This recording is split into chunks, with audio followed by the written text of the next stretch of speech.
What's going on, guys? Christian Hanna Horror here today, and today we're going to do a review on the movie Brightburn. So doing reviews of new movies is something I'm not used to doing a whole lot of, but when a movie hits me, I like to talk about it. So Brightburn, when I heard about this movie from friends recommending it to me, saying, Christian, you need to check out this movie called Brightburn. It's different, it's fun. I was like, well, I'm not really into superhero movies. It's not my usual cup of tea, but that doesn't mean I have anything against those types of films. So when I finally was convinced from multiple people to check out Brightburn, I was really interested in what I saw. So I'll try to keep this spoiler-free for the first part of the review, and I'll let you guys know when I want to delve into the story and the results of the movie. I was instantly wondering, what was I going to see? A anti-superhero DC type of film?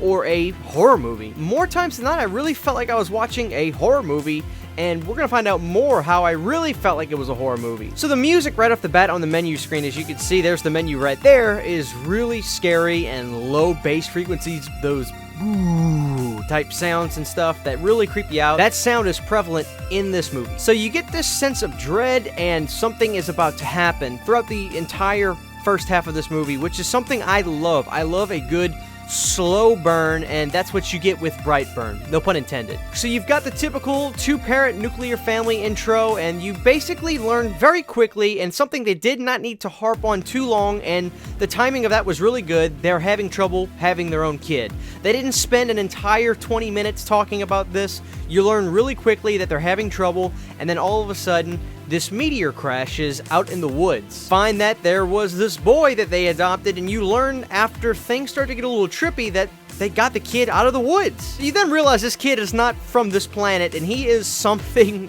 else. He's not a human, so to speak. What's interesting about the kid in the movie is he's the one thing to me that really resounds that superhero look and feel of those types of movies. I think about a movie like Hereditary, and then the young girl in that movie, she had that horror movie look. She had that very strange kind of look to her. But you watch a movie like Brightburn, the boy in this movie looked like he would fit in a typical superhero type movie, in my opinion. I haven't watched a whole lot of them, but it looks like he could fit in well in a type of movie like that. So that's why it's very interesting having this kid in this movie, and what makes it as cool as it does, in my opinion. So you slowly see that this kid is really smart and not typical, and he starts to get these really strange tendencies of these fits of rage that are really kind of subdued, more of like a silent rage, if you will. Dad starts to become more wise of this, and the mom is just like, this is my baby boy, this is my baby boy. So the three-person family story of this is really what got me into the movie. I love their relationship, the temperaments, and how things start to flare off slowly but at a good pace. I like the timing of this movie very well. Sometimes movies don't need to just go boom, boom, boom right off the bat, and that's not what you get with Brightburn. I want to make that clear. This is a relative slow burn, and that's fine for me. Let's talk about the feel of this movie. What do I consider this movie? Well, I would say it's really like 80% a horror movie, and the 20% is really just the random instances of things that just don't feel typical horror. Kid flying, a kid up in the air. It's not typical. You don't see very many horror movies with villains flying. At least I don't watch a whole type of those kinds of horror movies. It's just different for me. But what's really great about this movie is gore, gore, gore. If you're into seeing interesting and almost artful types of blood and guts, like, you kind of get that with this movie. I really like that essence. There's this really crazy scene where this woman has to pull out a shard of glass out of her eye, and it's one of those ooh moments you're watching on screen. Really, really interesting. I was not expecting that element at all in this movie. But as things progress, we see that this kid really does not care, and I'm putting that in loose terms, in terms of what happens to his victims. Basically, this kid does not want to get caught for being a monster, and he's very, very, very smart at how he kills his victims. He's able to make things seem like it was an accident, like a hitman, if you will, and he does this very good. What makes this movie feel like a horror movie, on top of the elements that have that superhero-like feel, is the way he comes into frame with his red light eyes is what's really great to see. It was pretty creepy. I got to give it its due. It was very interesting. I have never seen a movie quite like this, to be honest with you.